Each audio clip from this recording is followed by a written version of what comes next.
Wait, Time. we are live. Live.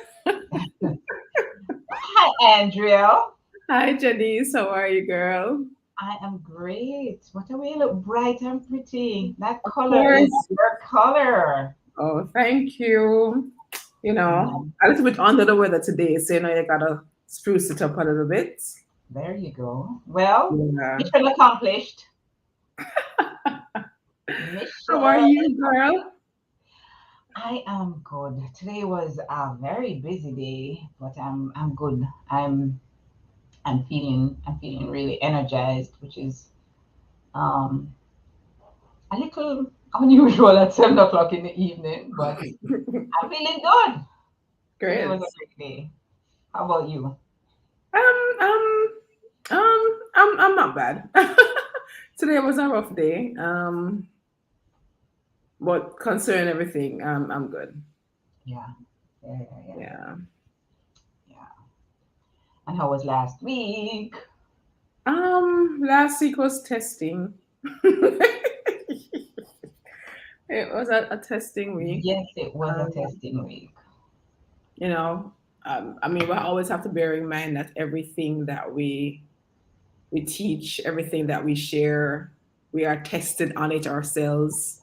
You know, and so yeah, you have to go through your own file and to be proven. So it was a testing week for me. Yeah, yeah, Hi, yeah, yeah, Stephen. Thanks for joining. yeah. And you know it was a testing week for me. Oh I my know, word. It was, I know it was. yeah. But you know what happened? Hi, Kimmy. God is faithful. Hey Kim, he's so faithful. He is so faithful. I'm so grateful. Let me just move into gratitude minute. I'm grateful that I have a relationship with God. I cannot imagine my life without that. Because when the moments come, locks them come hot and heavy. And it's like you're just like, if you don't have God, what do you do? You know? Yeah, What do you do? So I'm grateful for God. I'm grateful for a relationship, you know. awesome. Yeah. Feel free to share Your your gratitude. one-liner on what you are grateful for. Anything that you want to just mention. For me, I believe this week I'm grateful for an aspect of how God operates in terms of his constant guidance and presence. As I said, this week was a testing week, but even when I am distancing myself a bit, he's pulling me back in. He's prompting me. He's not leaving me alone. He's still seeking and saving me in the moment. And I'm just grateful for that because people think that when you're saved, you become this perfect human being. You're still weak, you're still struggling, you're still learning. And every day isn't your best day. Yeah. We have the Holy Spirit, who God wisely gave Go to us as on. a gift, to be our friend, our counselor, our guide, our intercessor, our paracletes, everything. Like He's everything. So I'm really grateful for that. The fact that I have a living and live comeback facility. Yeah, Yeah. yeah. So, for those of you who are just joining us, I'm Janice Dakers Jones, and I'm the CEO and founder of Biz Head Start Jamaica Limited. And we're focused on helping people build from the very beginning healthy, strong businesses, putting in the structure in place to build the businesses so that when growth comes, they can run. And with me is, Hi, everyone. Andrea Nicole McGibbon, founder of Disidentify. At Disidentify, our objective is to help reform the way that we live, the way that we relate to each other, and the way that we do business. All about kingdom principles very convinced that the ways of the world does not work. And so we are missioned to reform and establish the principles of the kingdom on earth. So Yeah, that's what I'm about. that's who we are. So, tonight, what are we talking about tonight? Tonight, we are talking about 5 ways to deal with worry. In recognition of all of what is going on around, like all of Mhm. what is going on around. And in Jamaica today, it was a very heavy day, boy. Oh boy. Yeah, it was. It was. But I mean, like everything, like if things could fall apart, a lot of things are falling apart for many people. The work environment, home environments, Hmm. the nation itself, questions about, security, uncertainty, financial concerns, your kids under attack. It's like every single area is now Hmm. pushing us towards this place of worry and fretting, you know. And I just want us to kind of tackle that today. I think it's timely that we do as people struggle with their individual lives, and not many Yeah. people talk or have the opportunity to talk about what they're dealing with. And so they're Hmm. also dealing with stuff on the inside quietly and privately, you know? Yeah. Yeah. Yeah. Yeah. And I think about worry as sometimes, well, not sometimes, all the times, as far as I'm concerned, it's like a cancer eating away at you, um, in so many ways that you are you're not even recognizing, and if there was a PhD to be given for worry, I think I would have had one already. In my lifetime of worry, I've had many sleepless nights. I've lost weight. I've i've um i've gotten sick. I got a heart attack. They're just like so many things I've gotten from worry. So I think, I said that I put out, I saw a stat recently that said 98% of the things that you worry about never happen. And I'm living proof of that. So I won't tell you that I don't worry anymore. I just worry a whole lot Less. less, Yeah. you know. I looked up the meaning of the word worry, and of Mm. course, it kind of surprised me a little bit. In that, we have these words that we use, and we just Mhm. accept the meaning or the context in which they're often used or said to us. But the word worry actually means to torment yourself. Torment! Torment your own self. Torment oneself with something or to suffer from a disturbing thought. So it is a choice Wow. that actually cause sufferation on yourself, Oh. right? Because worry takes effort. Another definition was to be or to cause to be anxious or uneasy. Again, to be means that you have to do something, right? This is your posture, your decision, your choice, your reaction to something. um and it's usually about something that is either uncertain, something that is potentially dangerous. Most of the time we worry about the past catching up on us, or we worry about the future not going the way that we hope to project. Mhm. um, Oftentimes worry is not as much in the present because you're in that moment right now. Mhm. So it, Mhm. it actually takes you out of a space that is not even your space, but we're going to talk about that after. Mhm. Worry also means to disturb your peace of mind, right? Woohoo. Can you Mm. imagine? And it What also, what I find what I find very interesting about all of these is what you're doing to yourself.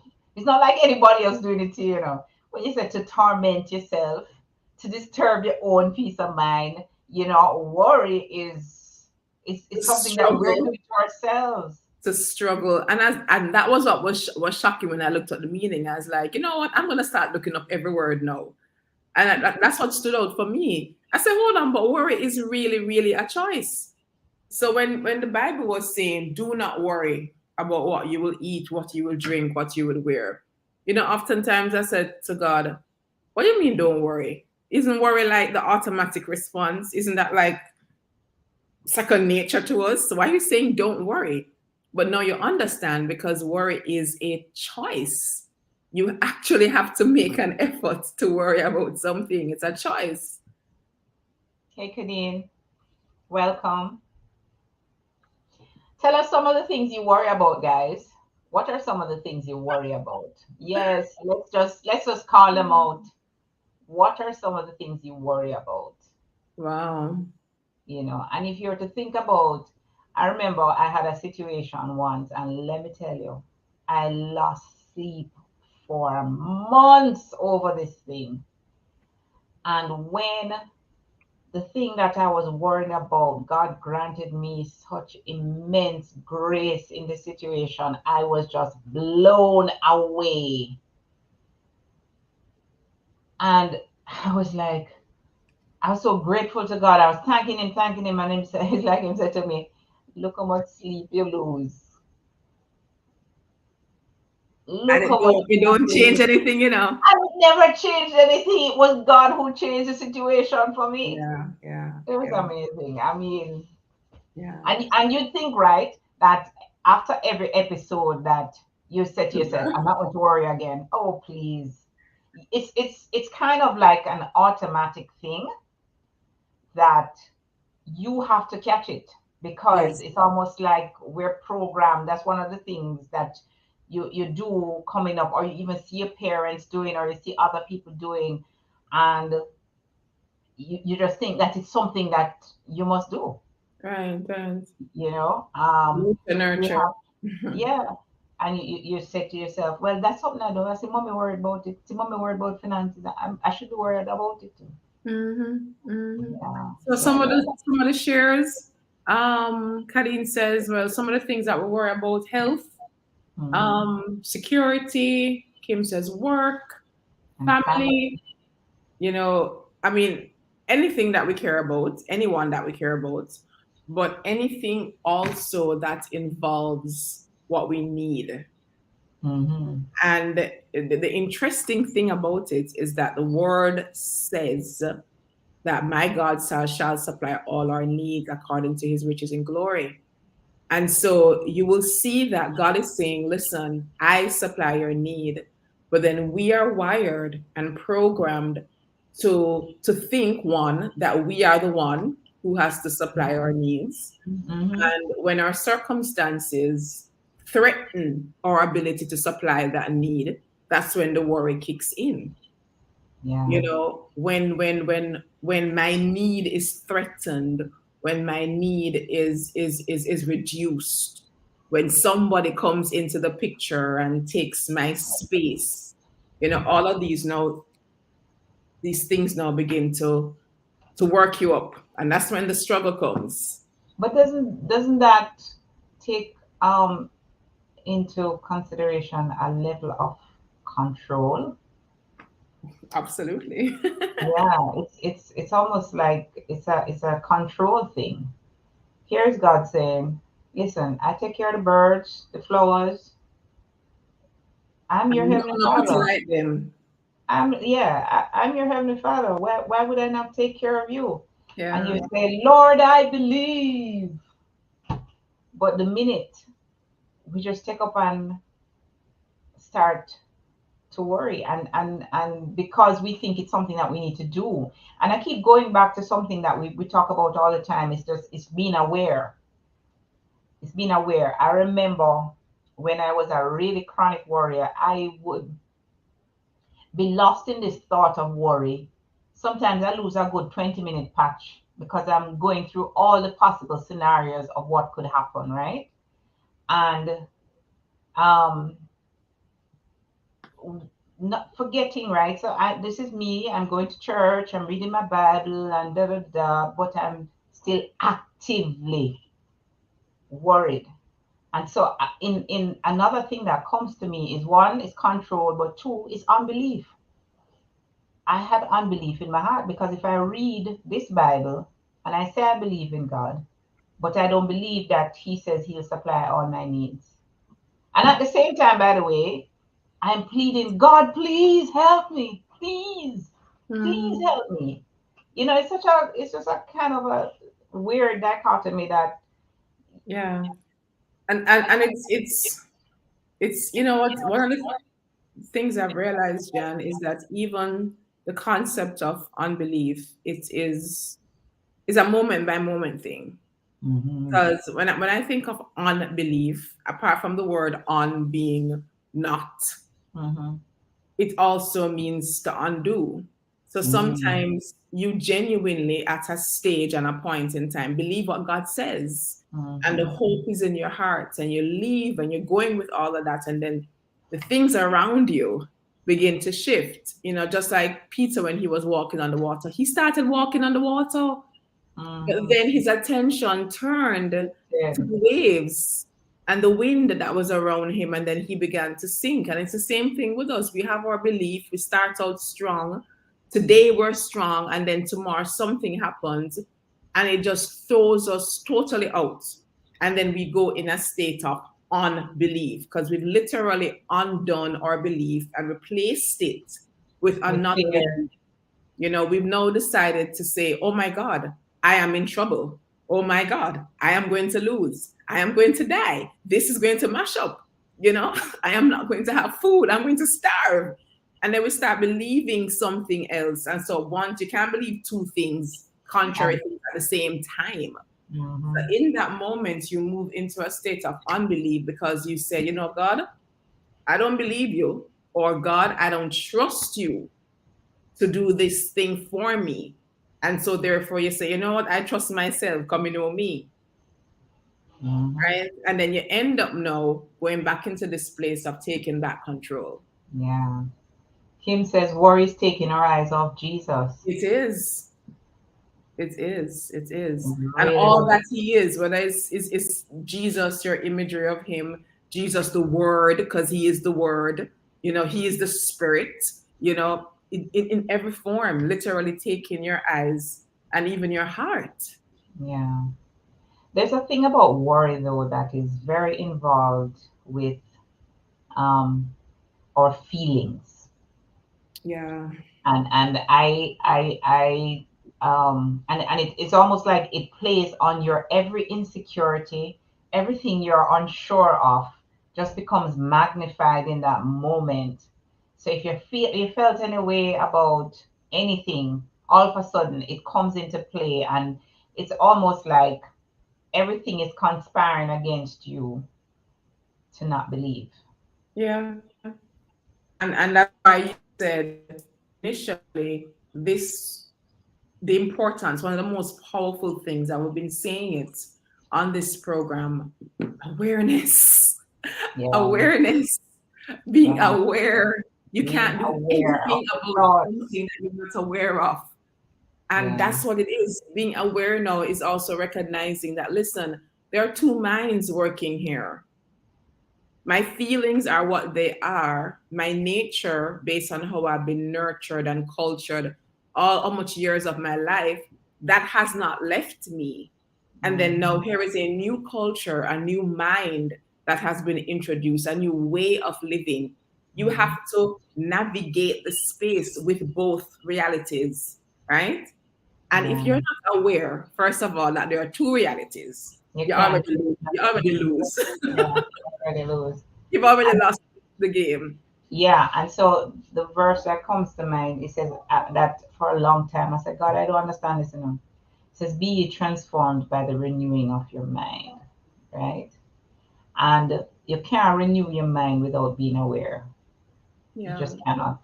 You You just can't cannot. renew your mind unless there's something to be made new again. So there's Yes, something that exists yes, before. yes, yes. Yeah. So if you are a baby Christian, If you are a baby Christian, right, and you are trying to figure this thing out, um, there's certain truths that you just need to get, and those things take time. One, read your Bible. All when you don't understand it, read your Bible. After a while, the word will just start to change your heart, right? That's my experience. And be diligent about it. You know, we have something that we use called a Paul connection. There, every day you connect with God in a particular way. I think um, it's on your website, Andrea, if I'm not mistaken, or is it in your book? It's probably in your book. It's, in my book. Right. But it But should be on Go for God's right. website. So the whole idea is that you're connecting with God every day, and the more you connect, just like with anything else, the more you connect, the more consistent you are, the more you understand, the more you learn, etc., etc. And of course, your experiences, you grow and learn from your experiences. So we're not by any chance telling you that, oh, you can just, oops, stop worrying. No, even experienced Christians, people who've been Christians for many years, worry. Exhibit A. Um, Exactly. but I'm becoming more and more aware. So the more and more aware I become, is the less I do it. Or if it comes on, I'm able to say, no, not going down that road. You know, I used to say, all right, here we go again, down the rabbit hole. The rabbit hole is a very dangerous place Mm-hmm. because it's hard to, once you start thinking Come those, back up. it's Yeah. hard to come back up, Yeah. right? And so it's really important. So let's talk about the 5 ways that we can deal with worry, Andrea. Okay. The first one for me, so I have a thing with having similarities. So the first one for me is protesting. Hmm. And I use the word protest because it has to be a very militant, purposeful, attack on something that exists and something that is contrary to you. Again, if you're not aware, if you don't recognize that what is working against you, then you're going to be lackadaisical, right? Hmm. And Hmm. then, of course, nothing will change. But when you Hmm. recognize that you literally have to be very purposeful and responsible in your posture, and that you now have to confront something because you now have to say, no, not you, but I'm going to yield to this. You literally are rejecting one and replacing and accepting another. So there Yeah, is a posture of protesting. But again, you can't protest unless you are aware or yeah, unless you know what you are protesting against. yeah, yeah, absolutely. And I love the word protest because it's it's active. Yeah. It's active. So it can't be just a passive, like, no, I'm not going to do that. Listen, the enemy of your soul is pacing Mhm. to and fro, seeking to devour you. End of story. Right? So if somebody is coming at you with guns and knives, and what are you gonna do? You're going to respond in like manner, right? You're not going to just roll over and say, oh, have your way. No, you're going to say no. It's an active way. So I really think perhaps the first way is to be aware again. Mhm. Awareness, we cannot stress that enough. You have to find a P word though. You have to kind of Perceive. You have to perceive. perceive. You have to perceive. Andrea loves patterns, right? So if you'll find that she has all P's this evening in terms of what are the 5 ways. What's number 2? Uh, the second one, guys, is actually perspective, Mm-hmm. right? How you see things and how you see yourself, right, will determine if you are going to be head or the tail, or whether you're going to be at the front or the back, You're going to right? be a victor or a victim. Or a victim or a victor. So Right. even the idea of protesting, I was gonna say, so I'm happy that we went to number 2. Your image of yourself is important. Mm-hmm. If Mm-hmm. you don't accept that you are a royal priesthood and a holy nation. Oh If you boy. think, say, you are nothing and you're not created with purpose and you're just there and you're just a statistics, then you've already lost the battle and you're not going to protest. Who fights for what they don't think is They worthy? don't believe in, right? Right. So you have to recognize that you are worth it. You are valuable. You were created by God. You are in his image and his likeness. Right. And irrespective of what people's opinions are, they didn't create you, so they don't know you. Yeah. Who God says you are is what is important, and he values you. He wouldn't be doing all of this if he didn't see value in us. Yeah. It's a love story and he loves us deeply. But don't get it wrong, there is so much value in every single human being, and God has placed so much inside of us, right? And that's why this pursuit of love, this wooing continues, the seeking and saving continues. Now it's time for us to recognize, hold on, me not washy, right? Me not just another person. I am a child of God. I was created in the image and the likeness of the Creator, Hmm. right? And so your perspective of yourself is just so important. It's absolutely important because when I was pursuing my PhD in Warri, I had a very low self-esteem. I really did. I really, really did. And let me tell you, I got bashed in over the head. I got the whole works because I just thought, well, who am I anyway? I probably deserve it. Nobody thinks I'm this. Nobody thinks I'm that. And then, just very victim. I'm a victim. I'm a victim. And I think I've told the story here before of being in a prayer meeting, and this lady comes over to me and says, God just showed me a picture of how he sees you. And she says, I saw you as a queen, and you were in royal clothes and you had on all of these beautiful gems and all of these things. And, just really, she said the picture was so beautiful. And she says, God says, that's how he sees you. And I was very surprised at it because I guess God knew the little victim stories I was telling. But anyway, um, and listen, when I tell you that whole experience just made me straighten up. And so now when it comes, I'm able to most times say, do you know who I am? You know, it's a different posture that is being met with now. It's because now I am clear about my identity. I'm clear. I'm like, listen, if my father sees me as this, why should I think less? Why would I not agree with him? Certainly his way is better than mine, you Yeah. know. Mm. Um, we have to come in alignment. We have to come in agreement with who God says we are. And again, that comes, that's another area, Jan, that requires effort, Hmm. because it's easy to just fall back into the norm, into the culture, into what everybody else says, into the opinions, into the popular opinions. It's so easy. And you have to be purposeful and intentional about Absolutely. going against the grain. And it's also about, in my mind, setting boundaries for yourself, right? If you spend a lot of time on Instagram, for argument's sake, and by the time you finish, you're feeling very deflated and that kind of thing, take it off of your phone. And Stop trust watching those me, it things. happens. It I can happens. tell you, Jesus, You end up jeez. comparing yourself to people and all of that kind of drama. Listen, if that whole experience makes you feel bad about yourself, listen, put a guardrail in place. And that guardrail is to delete that app off your phone. Trust me. If there's no reason that you're gonna tell me that you have to have it there. You don't have to have it there.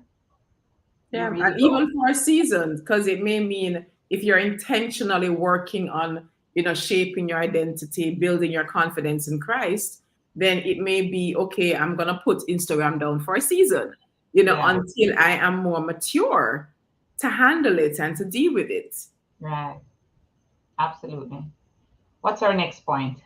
So the third one for me is, so we did mention perspective. I must mention image of self, which is where it starts before I go to the third one. But then there's also the perspective of life, the perspective of God, the perspective of other people, because all of it intertwines, right? We're in this world and there is God. There are family members, as annoying as they may be sometimes, they're the people we have to work with, right? This is a dynamic now that you also have to form a perspective of. And again, we recognize that trusting culture and how we're nurtured is not safe, it's not foolproof. So the question is, what is God saying about that? So, Mm-hmm. perspective in terms of a way of dealing with worry is being so intentional about shaping and renewing your mind, improving your understanding, and also how you relate to every element of your reality, right? So it starts with you first, but then there's also a perspective of other people. And when Mm-hmm. you realize that you are of worth, then you're also going to realize that the other people are of worth. And that's how you improve your relationship. But if you feel that you are not worthy, then you're gonna go around treating people like they're not worthy either. Mm. It starts with Mm. you. That's a major point there, girl. Yeah, it has to start with you, but then it continues to making sure that the perspective you have of others, the perspective you have of God, this perspective you have of life lines up with what God says. So we're back to the word again because that's the only foolproof, Yeah. thing that we Yeah. have. Yeah. Yeah. Yeah. And I'm gonna go back to another guardrail, as you mentioned, perspective of other people around you. Sometimes you have to install a guardrail because there are people around you who will actually encourage you to worry. Yeah, yeah. There are people around you who would like, it's almost like they're trying to make you feel like you don't care if you don't worry. That's a lie. That's a lie. It's just what they know. I mean, they It's don't know what any they know, difference. right? It's what they know. So, you are, something is happening and you are at peace because you've chosen to trust God in the situation. And the perspective is that, boy, look how she don't care. It's not that you don't care, So sometimes you have to set guardrails around who, in those situations, who you have around you. Are there going to be people who encourage you to trust God? Or are there going to be people who encourage you to worry? Mhm. Yeah. Yeah. So the third one is praise and worship. Mm. That's one of my Mhm. favorite ones. The thing about praise and worship, guys, is that you enter into his gates with thanksgiving, you come into his courts with praise. His gates and his courts tells you that you're relocating to a realm that is different. So you are here right now and you're seeing all of the threats, all of the concerns, all of your worries, all of your fears. In praise and worship, what you are doing is coming out of that space and now entering into God's space. When we enter into God's space, it's his domain, his presence that now takes over. You don't need to come there perfect, you just need to come there humble. Right? Yeah, but Andrea, it's the last thing I feel like doing when I'm worrying. Yeah, yeah. It's the And last again, that's why thing. it has to be intentional. Yes, put more people say to you, praise and worship. People say, listen, you don't understand what's happening here. You don't understand. But let me tell you from experience, HD in worrying over here. Let me tell you from experience. I love how you put it, that you're shifting locations. It's almost like you're going into an atmosphere that is totally void of worry, totally void of the need for worry. So you're now stepping, if people love to talk about their happy place, let me tell you, this is going to your happy place. But you have to be intentional about going into your happy place, right? Yeah. And I don't know if I can adequately explain what happens when you are in a situation where things seem like they're falling apart and you choose to go into praise and worship, my experience has been it's like somebody lift a weight off my shoulder. I feel free, I feel light. I have this peace that I completely don't understand. And I've learned over the years that whenever I experience this peace, I know where it's from, right? When he talks about the peace that passeth all understanding, the peace that you don't have a clue, because it doesn't make sense that you should have this peace in the middle of this turmoil. And Right. so when you have that, you know that it's God. But I'm Mhm. telling you, when you choose to step into that place of praise and worship, and sometimes, to be very honest, guys, I have to be real. I don't feel like it. But you see, what I do to force myself over into I just put on the praise and worship music. And praise and worship, if God knows your heart, after a while, you're just gonna start singing along and entering into that Right. atmosphere that is completely different from what you were in, you know. Completely Um, different. and I'd like to point out that people are intentional with worry when they decide to step into another place. That's why people smoke. They're trying to go to a different place. That's why people drink. They're trying to go to a different place. And to That's why escape. people to escape. But there is no need to escape. Hey, Nikki, there's just like no need to escape, right? There's you the same way you intentionally go drink or go smoke or go do anything like that. It's the same way you can just decide that, you know what, I'm going to go into the presence because in the presence there's fullness of joy. Why would I not choose joy over worry? Yeah. Yeah. And it's and again I can't emphasize how much intentionality comes to play, Hmm. because it's not that you ever say, no, I don't really want joy. No, I don't want peace. I don't want joy. Give me turmoil. Give me chaos. That's what I want. Nobody does that. Yeah, nobody does that. But because it is the path of least resistance, it's what we know, Hmm. right? It's what's around us, it's what's readily available. We automatically go there. And so now to go to a praise and worship, that takes effort. And that's why we have to be so intentional, right? That's why we have to be so aware so that in that moment, you can size up what is going on and make a decision. And even though you don't feel it, you go against your feelings, you go against your thoughts Go against because you culture. know, you go against culture because you Mhm. know your answer is there, right? So here's the thing now, you don't have to worry about, am I going to be worshiping truthfully? Just take the first step. And the first step is enter into his presence with Thanksgiving, thanksgiving. giving and We praise. always start our lives with a gratitude moment, and that's a part of the step, right? You don't have to think far. What has he done for you today that you can say thank you for? What are you grateful for? What is going well in your life that you can honestly say, boy, God, thank you. And While then I'm that shifts the entire posture, That's the that point. shifts your entire posture because in that moment you have to stop worrying to think about what am I grateful for. Oh, but I have this and I have that and I have that. And the minute you start that train of thought, it galvanizes and then it's easier Changes. for you to go into It that place. changes. So you Yeah. see, God's wisdom is you do this, and I have set things in motion to help you now to progress to that place of worship and praise. So you're never ever on your own, but you start with thanksgiving. And then He's helping you because as you're giving thanks, you're attracting Him.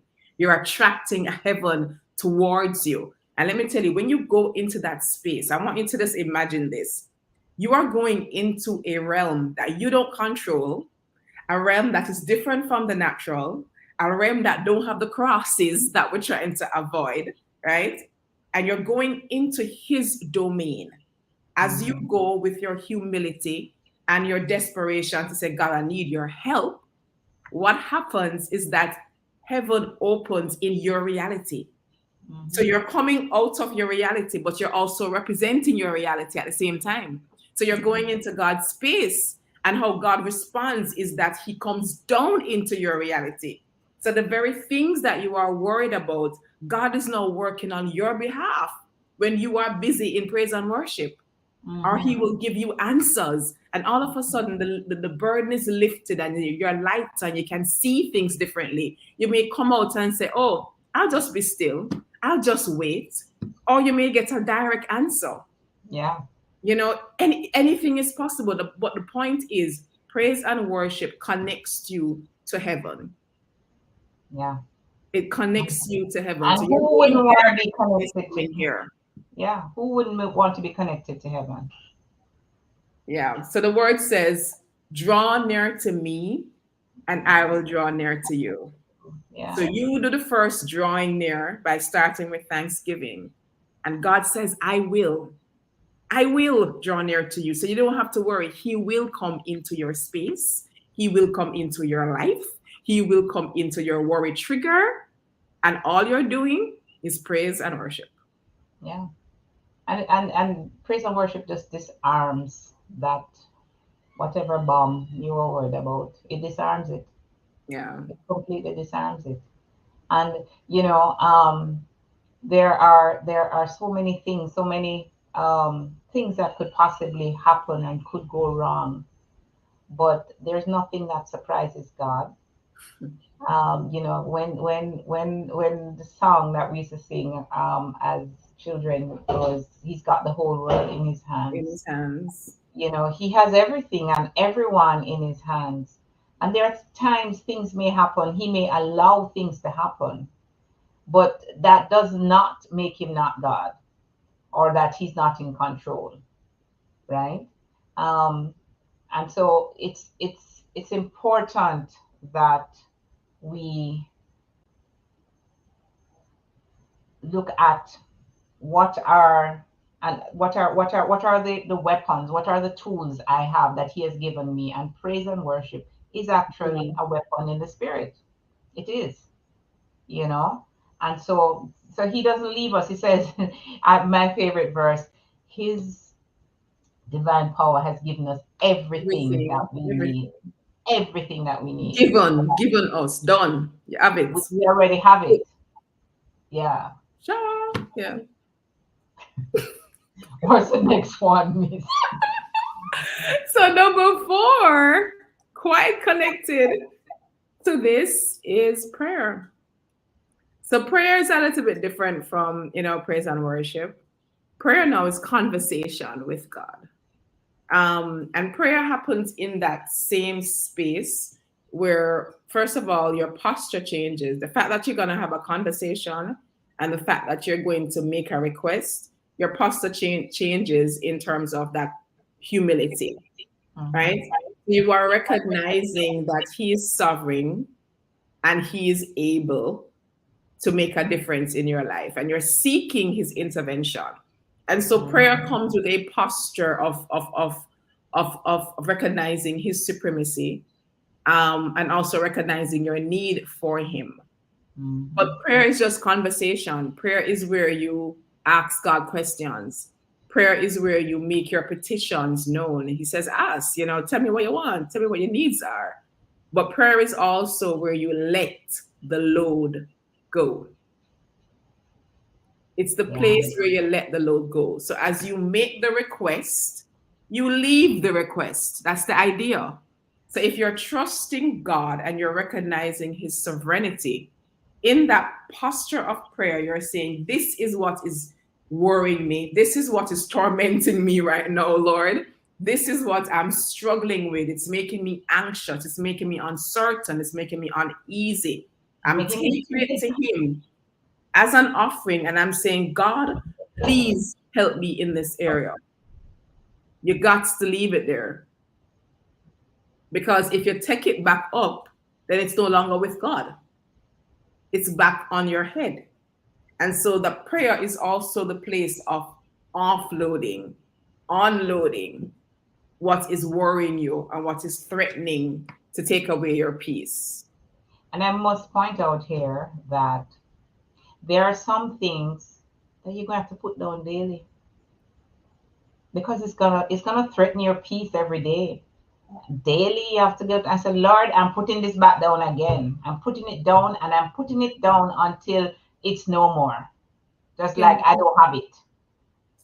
Because there are times, especially when there are things that are near and dear to your heart, like your children, you know, um, like your spouse or your parents or whatever. Those things are near and dear to your heart. It's very difficult not to, you know. So you have to like listen every day, and that's where prayer becomes like really important daily, or minutely sometimes, depending on what is happening. Where you're saying, God, I'm sorry, I took it back up. I'm sorry, I'm giving it back to you. He understands but you just have to just keep putting it Yeah. down until you're no longer taking it out. So it's not a easy genie fix that we're talking about here. We're talking Yeah. about that some things you can just put it down and say, God, I'm giving this one to you. And then some things every day they're up in your face, up in your face, up in your face, and you just have to just keep laying it down until you don't have to anymore. Right. Yeah. Jesus describes himself as I am the bread of life, right? Mhm. And if you think about it, bread, which represents a source of sustenance and nourishment, this is something you need every single day.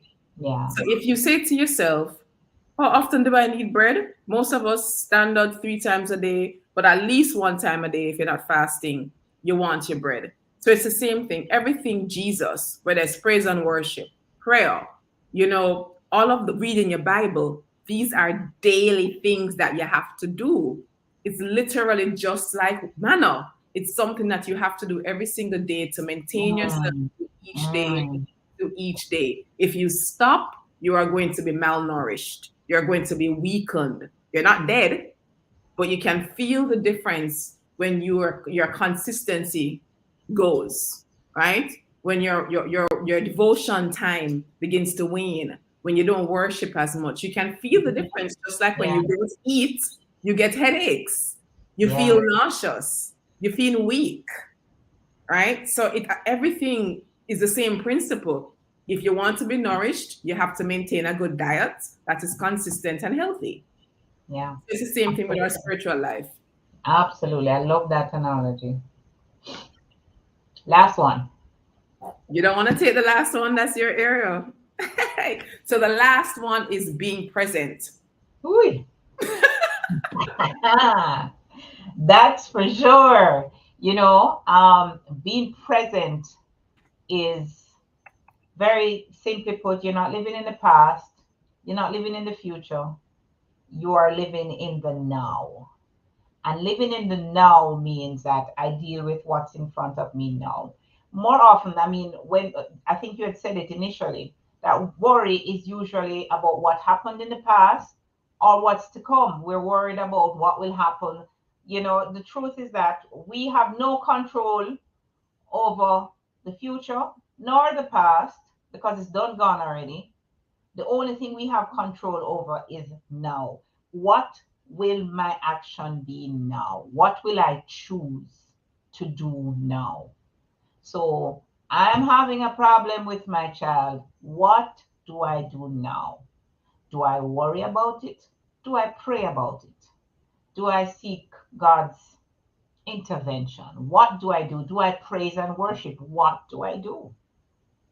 Right? It's the now. It's enough. What will I do right now? Because I can't affect before and after. I cannot. There's nothing. Remember, I said that 98% about of the things you worry about don't happen.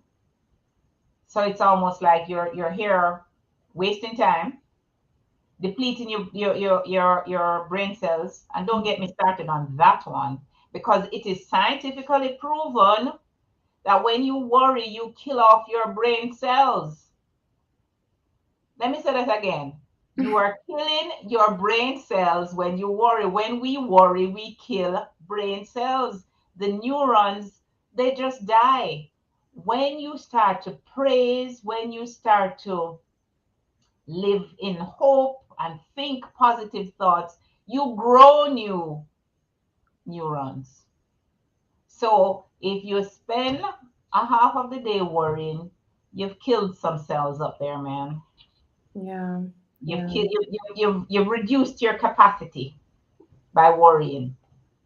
And if that is not a turn off, so number one, let's go back to the definitions.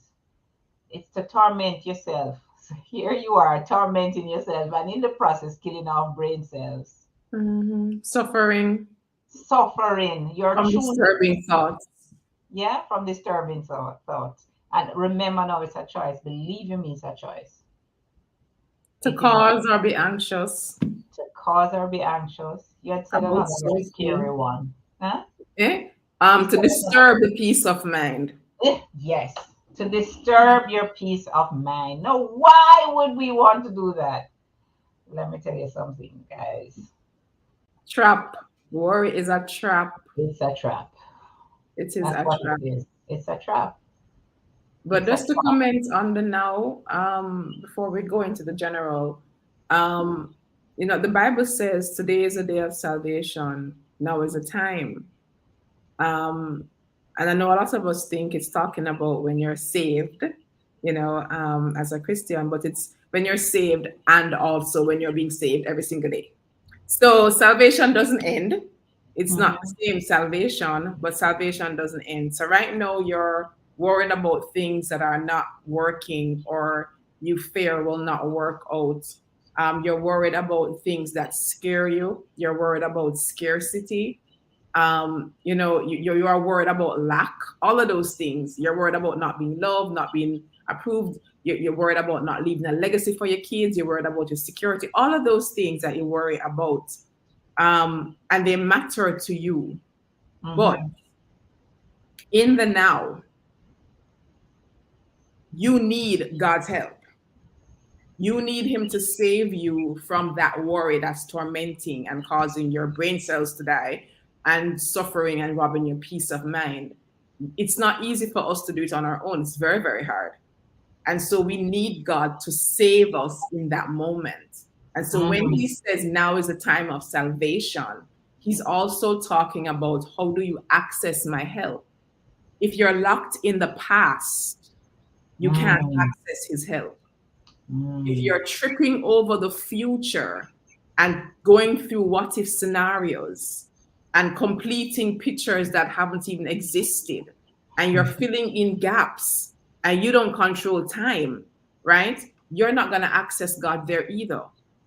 The only place that you can access God, the only place that you can now start to pray, start to get the praise and worship, the only place that you can now get perspective, the only place that you can begin to protest is It's if you now. are now present. Only place, because that's the only realm that God has given mankind. Now. Now, that's it. That's the only power we have to effect a change. It's now. And so the enemy wants us to be locked in the past so that you do nothing. In fact, you do nothing now so that your future can be worse, right? Yeah.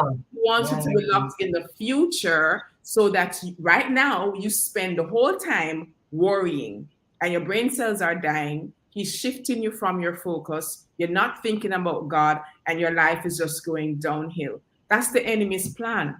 But what did God say? He said, be present, be sober, be aware, be watchful, Be alert.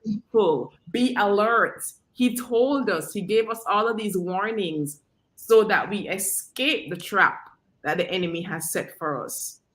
So being present is also one of the weapons, right, that we use, and it's one of the strategies that we use to make sure that we're connected with God, but also to make sure we block out the enemy. Now is where we connect with God. Now is the only place that we can find God. Right? And so being present becomes so important. What does that mean? As Jan was saying, what's going on right now? I had a serious issue with being present. And I found for years, I lost years from my child's life because I was always what ifing, always planning in the future, always worrying. And so you're missing out the experiences now. You're also missing the wisdom because the answers are also now. And so if Yeah. you're locked in the future, you're not going to get the answers that you need to make sure that your future is brighter and better. Right? So being present is just so important, guys. So important. Worry is a trap. Worry is a strategy of the enemy to get us to not be who we are, to get us to ensure that we're not in the image and likeness of God, to get us to ensure that we're not connected with Him, right? To get us to not praise and worship Him because we're so consumed with worry, to get us to do nothing rather than protesting, to get us to not have perspective and to judge our situations wrongly. So we just get it wrong. Worry is a trap. Definite trap. And that's why God says, do not worry. Mm-hmm. Do not worry. Because if you worry, it's going to kill you. It's going to rob from you.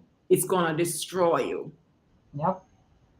Literally. Literally, physically, spiritually, Yeah. your future, your outlook, your family, everything is affected when you allow yourself to be consumed by worry. You're agitated, you're snapping at the people around you. You're addicted to stuff. So now, like me, like chocolate is my best friend. But chocolate not so bad if I go dark. But drugs and alcohol, and when it's out of control, it's going to affect your weight, it's going to affect your health, it's going to affect your lungs. And little by little, you're just noticing you're destroying. That's not your intention, You never start this to go destroy yourself. And that's why it's a trap. Yeah. Yeah. And then when you perhaps when you wake up, you're like, how did I get here? How did I get here? Yeah. I call it the rabbit hole, boy. You go down that rabbit hole, the amount of curves and turns, that by the time you're trying to come back out, you have no idea where or how. And that's really, but the good thing about the rabbit hole is that God knows the way. He is everywhere. He can find us everywhere. And we can also find Him everywhere. So it doesn't matter where you are. Yeah. You can start praying. You can start worshiping and praising Him. Silas and those guys were in a dungeon. And that's when they started worshiping God. And then all the chains and all the doors of the prisons were open. Understand it doesn't matter what's going on in your life. Start doing these 5 P's and you will see God turn up and transform your situation. Yeah. Yeah. So guys, if you're new here, welcome. Please like and subscribe and share this channel. We are here every Monday night at 7 p.m. Eastern, and we are talking about things that concern our faith and how we work. Everyday living, the real stuff that we struggle with. Yeah, the real stuff that you don't really talk about, but you wonder about, or maybe you talk about it to maybe 1 or 2 people, but we want to bring those things into the open, and we want to help people to transform the way they think and they live and the way they experience God,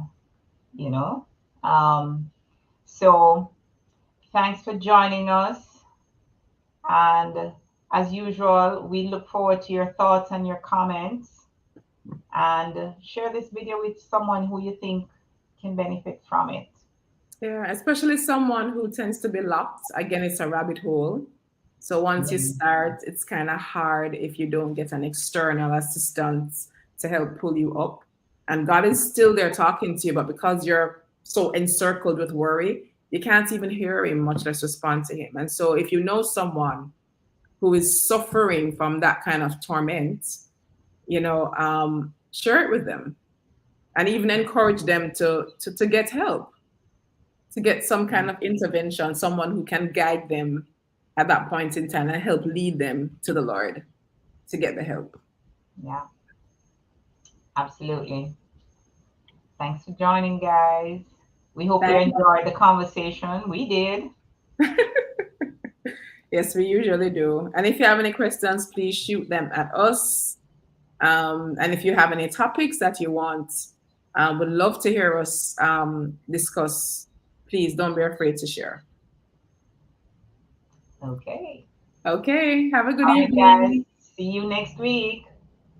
Bye bye. Bye.